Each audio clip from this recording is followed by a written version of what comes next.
I want you to imagine that you're at a cocktail party and you meet this delightful woman named Jane, and she's in a gorgeous little black dress. And you get to chatting, and she's super insightful. She's highly intelligent. She's just a delight. You realize you have things in common, and you start to think, I think I could actually really be friends with this person. She really gets me. That Jane is just gorgeous inside and out. The next day, you're going to gym, and you notice that across the room, there's Jane.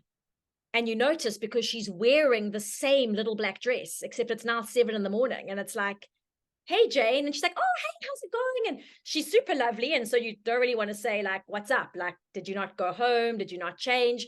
She's acting like nothing's wrong. She's just there in her black dress. After work that day, you go to the movies, and there's Jane in line for popcorn. And she's got the same dress on.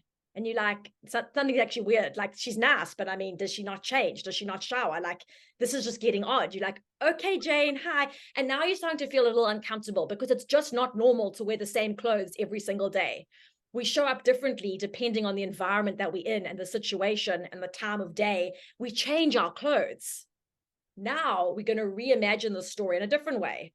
First part, you meet her at a cocktail party, exactly the same. She's a light.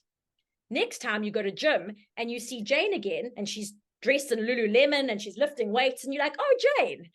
And she looks at you, completely ignores you, and just carries on with what she's doing.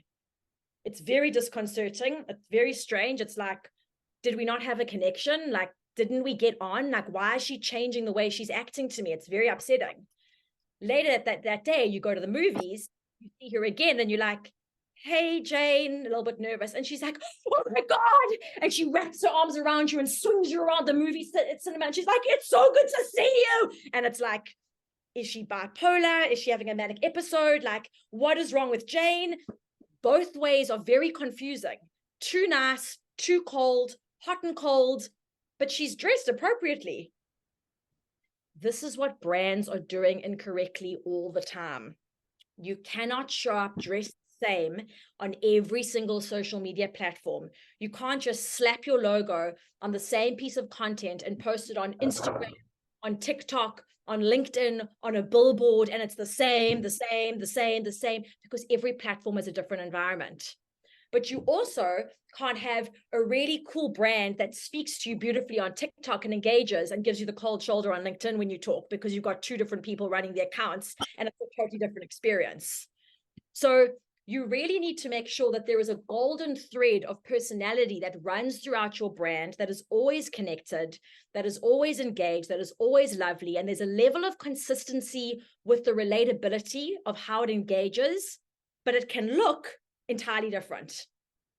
And the beauty of this is, if you have multiple projects or multiple businesses like I do, you might want to have multiple brands. I've got a bunch of versions of me online that all look different, but it's always me. There's always a vibe. It's always going to be a similar kind of thing. So that's what I want you to keep in mind with your brand when you're building this. There's a common thread, the things you love, the things you don't stand for. But the way you look, you can experiment and play, and let this give you room for creativity where you can really expand and change your colors and change your content styles, but the essence of who you are remains the same.